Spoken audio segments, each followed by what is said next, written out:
What's going on, fellas? The other day, my mentor asked me, Has anybody in here ever had a person that wasn't a family member not believe in them? Talk to me, Gib. Uh, shit, my homies, and it's like you know what they put in a joking form, but underneath them jokes, like it's really like, Okay, why you ain't cut him off? that's a good question, bro. I don't even know, bro.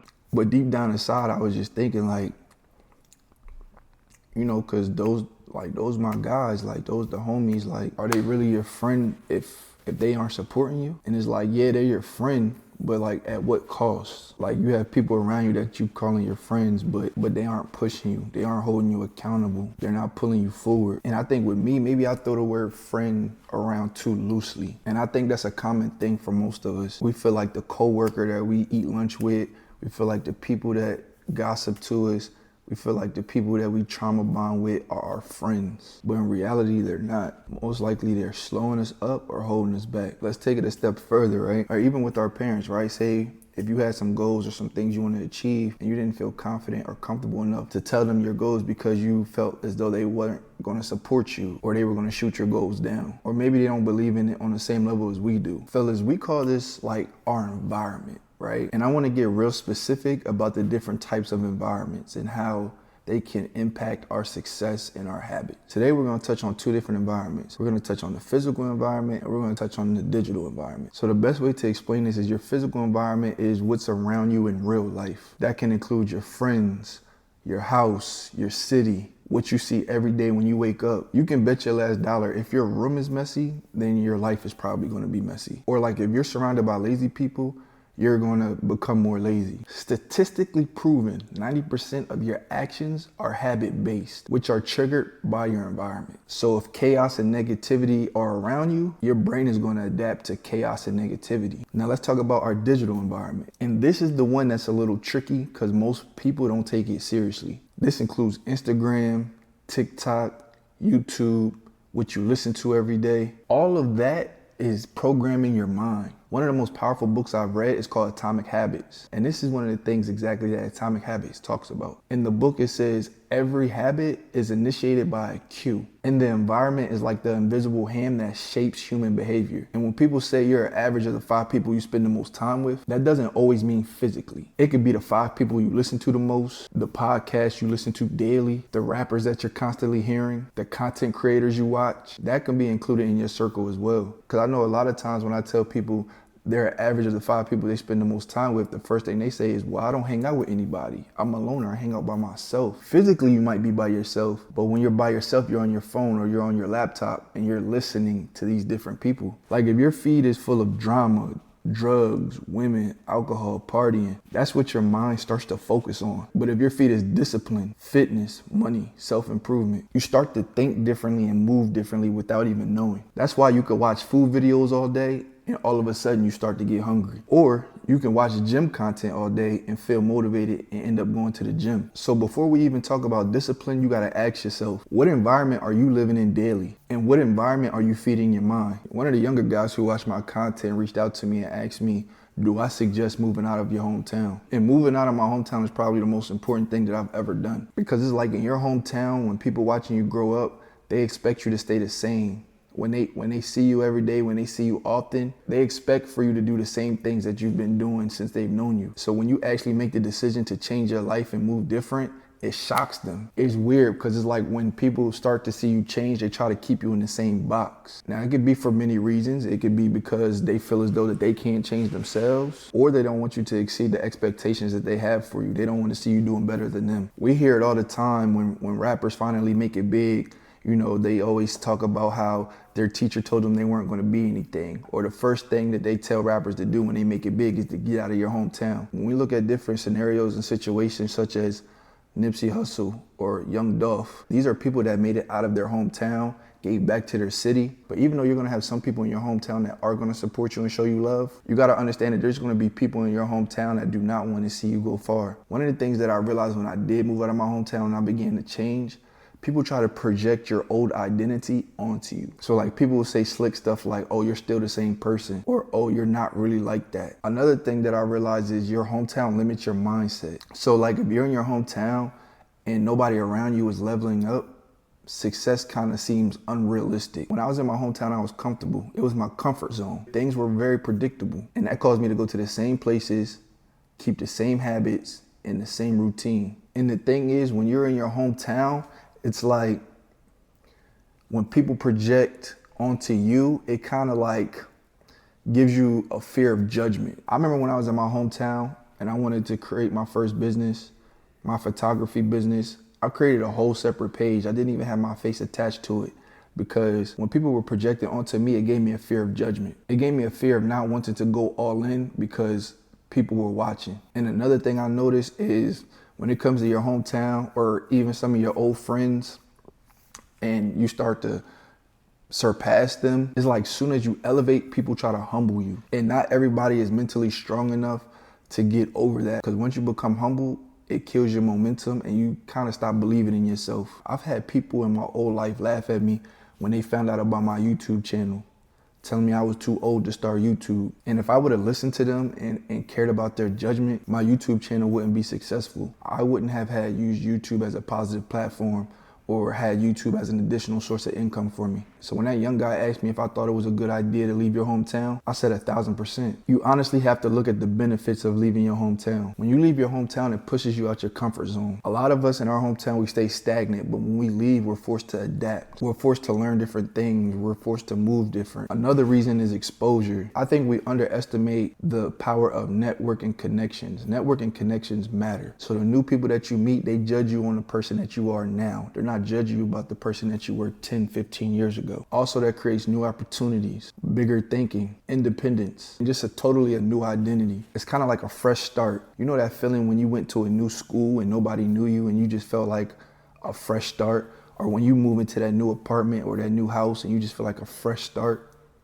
Or when you get new clothes or a new pair of sneakers and you put them on and you just feel a little bit better? That's the same effect that leaving your hometown will have on you. I'm from a very small state that's not very popular and really don't have too many successful people come out of there. It's like when I left my hometown, but then I came back to visit a totally different person, people looked at me like I was the man. And now it's weird because when I go back home, it doesn't even feel the same because I outgrew my hometown. While everyone in my hometown is still thinking in a small box, the experiences and the opportunities that I've been exposed to when I left, our mindsets just aren't connected anymore. There's a story in Atomic Habits that speak about two girls who grew up in a household of chess players. And when I say chess, I mean chess, not checkers. When they were born, there were chess boards everywhere, chess conversations daily. Chess was normal for them, even at a young age. So their environment since they were born was nothing but chess, improving at chess, being competitive at chess. And these two girls spent their whole life surrounded around chess,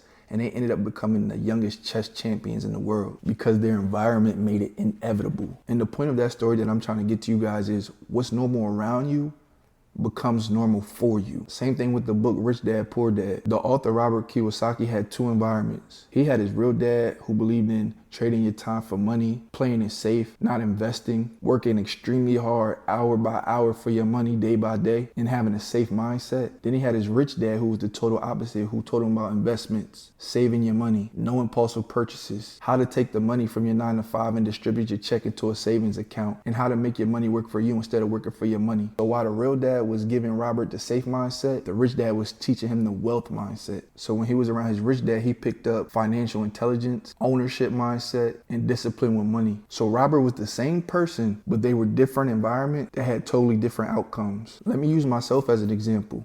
When I was in Atlanta, all my friends used to go out every weekend, party, drink. And since these were the guys that I hung out with the most, I figured as though that was the norm. So that caused me to go out, party, and drink as well. And since it was the norm for me, I didn't think it was anything wrong with it. But then the Gib now has invested in a mentor. Not only am I speaking as someone who's disciplined, successful, and has a successful mindset on a daily basis, but I'm also surrounded by a group of brothers who are on the same journey that I am. The main point that I'm trying to make to you guys is your environment is very important to your success. Whether you know it or not, or whether you want to admit it or not, you are influenced by your environment, whether it's physical or digital. Your habits and your income reflect your environment, and most of your life is automated through habits. So if your environment is weak, then your habits are going to be weak. And if your habits are weak, then you're going to become weak. This is why certain people choose certain gyms. Like for me, I don't go to Planet Fitness, right? I choose to go to private gyms with less people, high intensity, a different atmosphere. The weights look different. The floor look different. The walls look different. The music is different. The energy is different. Private gyms are typically more expensive, so the people that are there are more serious about their fitness than the people who go to cheaper gyms. I noticed when I used to go to Planet Fitness, a lot of people were in there talking, taking up too much time on the machines, not really there working. Really using the gym as more of a social environment. But the gym that I go to, yeah, people talk, but they put the work in first and they talk after. Even the energy that I get from the private gym that I go to now versus when I went to Planet Fitness, the energy is more intense. It's like when I walk into my private gym, it's more so get work done. The energy when I walk into my private gym is more competitive. It forces me to lift a heavier weight. You'll see more people in my gym with a better physique than you would at Planet Fitness. The bottom line, fellas, here's the truth. The good thing about your environment is you control it 1,000%. You can control it. You can unfollow people on social media. You can leave your gym. You can stop being friends with anybody you want to. So if you choose to stay in an environment or you choose to stay around someone who isn't supporting you, it's 1,000% on you. And if you don't know if someone's positive to be in your life, you gotta sit back and ask yourself and reflect. Ask yourself, does this person push me to my limit? Does this person genuinely want me to win? Do I feel inspired or drained when I hang around this person? Am I growing or am I staying the same when I'm around this person? And I know this decision is tough, y'all. And I know it's tough, fellas, because not only do friends fall in this category, but family can fall in this category as well. I mentioned when I was the flashy person, going everywhere, spending money, popping bottles, and everybody was around me in my face acting like they was cool with me. But then when things got real, people went ghost. And the thing about it, fellas, you don't have to wait till shit get real for you. You can change your environment right now. And I'm gonna tell you how. First thing first, you have to make your good habits obvious. Motivation is cool, but we're not relying on motivation. I don't need motivation to take vitamins. I don't need motivation to read a book. I don't need motivation to go to the gym. It's how I set up my environment. I put my vitamins next to my toothbrush because I brush my teeth every day. So after I brush my teeth, I see my vitamins. It forces me to take my vitamins on a daily basis. I put my book in my bed on my pillow. I relax in my bed every night. So every day when I go to relax, I see my book, I crack my book open and I read. I put my gym bag in my car. I'm in my car every day. So when I go in my car and I see my gym bag, it gives me the urge to want to go to the gym. But you guys can use other examples like laying out your gym clothes the night before. So when you wake up, you see your gym clothes and it's going to urge you to go to the gym. Or if you work in the office, putting a water bottle on your desk. So when you're on the computer and you see your water bottle, it urges you to drink your water. Or maybe even putting your goals on your refrigerator, so every time you open your refrigerator and close it, you see your goals and it reminds you of them. Basically what this does for you, fellas, it's removing the friction from your good habits. So of course, if we're building good habits, we have to remove our bad habits as well. So for me personally, I used to keep liquor in my kitchen. So instead of me every time I go to the kitchen seeing the bottle of liquor, I just poured out my liquor so I don't even have that urge when I walk through my kitchen anymore. Or maybe if you keep reaching out and calling people who aren't positive for your life, try deleting their contacts out your phone so when you do get the urge to text them, you can't. Or maybe if you're doom scrolling on social media for hours on a daily basis, how about deleting the social media apps? Or if you keep eating junk food every day, how about you stop keeping junk food in your house? Or just stop buying it, period. So the same way we removed friction from our good habits, we're adding friction to our bad habits. So I'm gonna tell you guys some of the way that I shaped my physical environment. First thing first, I have my vision board hung up in my kitchen and my bedroom. Cause I know if there's two places that I go every day, it's gonna be that kitchen and it's gonna be my bedroom. If you guys haven't seen my video about manifestation, I'm gonna put it right here. I talk about how I manifested moving to Houston, how I manifested improving my credit score, and how I manifested making 6 figures. Another thing that you're gonna see in that video is I have a whiteboard. On my whiteboard, I write down my standards, and I also use it as a habit tracker with the deadline to complete these standards. A few ways that I shape my digital environment is I have the Opal Block app. What this does is it limits my social media time. So I set the Opal Block time up when I'm in the gym, when I'm doing deep work, and even after 9 p.m. So this way I don't catch myself doom scrolling and wasted time, which forces me to be more productive on a daily basis, which is why I get a lot of shit done in one day than a lot of motherfuckers get done in a week. Also, fellas, you need to understand with social media, you could control your own algorithm. So be mindful of the pictures and the things that you're double tapping on and you're liking. So the same way you could double tap a picture and like it, you could also click the 3 dots next to that picture and tell Instagram to show you less of that. Like I said in the beginning of the video, you can unfollow people. You can unfollow that person that wants to argue on social media all day. You can unfollow that person that wants to gossip all day. You can unfollow that person that wants to be negative or post guns and drugs on Instagram all day. Unfollow all negative pages and people. So that's getting rid of things in your physical environment. As far as your input, instead of listening to rap music so much, I listen to audiobooks and educational content. You could even take it as far as if you feel as though it would be too much to remove the negativity from your social media pages, create a whole new page and just strictly follow positive content. People who work out, coaches, motivational quotes, things that will inspire you. Another thing that I did to shape my environment, which I spoke about earlier, is I invested in a mentor. Not only is it important for your level up, but it's important for you to be surrounded around people that are doing better than you. A lot of times we'll be in a social circle or a friend group, and the people in that friend group really aren't doing anything. Maybe you'll have people in your friend group that aren't hitting the gym, but you're only hitting the gym 3 times a week. So you feel as though since they're not hitting the gym at all, but you're at least going 3 times a week, that you're doing something. When in reality, that standard is too low. So you gotta be careful who you're comparing yourself to. Me, I compare myself to the top dogs. So yeah, when I was hitting the gym 5 days a week, I thought I was doing something, but the top dogs are also hitting the gym 5 days a week, plus tracking their macros, plus meal prepping, plus hitting their failure reps, plus timing their breaks in between sets. When you surround yourself around people who are doing better than you start to get exposed to different things, and you start realizing that there's really levels to this shit. All in all, fellas, your environment will either build you or break you. There's no in between. So y'all need to stop blaming motivation because it don't last forever. Start controlling your own environment, because once you fix your environment, everything else becomes easy. And honestly, if you want to become him, that's step number 1. And the beautiful thing about this, fellas, is you can control your environment starting today. I can help you break down your current environment, help you identify what's really holding you back, build a system for you to help you level up fast, help you lap the motherfuckers that hated on you and played with you, and get you on the right track to become him. If you're ready to start your journey, go ahead and click the link in the description below. Book a call and we'll see if you're a good fit. Understand, fellas, this is not for everybody. So please do not book a call if you're not ready to turn your life around. You've seen the hard work, you've seen the dedication, the consistency, the discipline. So if you are ready, let's get to work. But understand this, brother, when you commit to this journey, it's not just you anymore, it's us. And we refuse to be average. Start today with shaping your environment, fellas.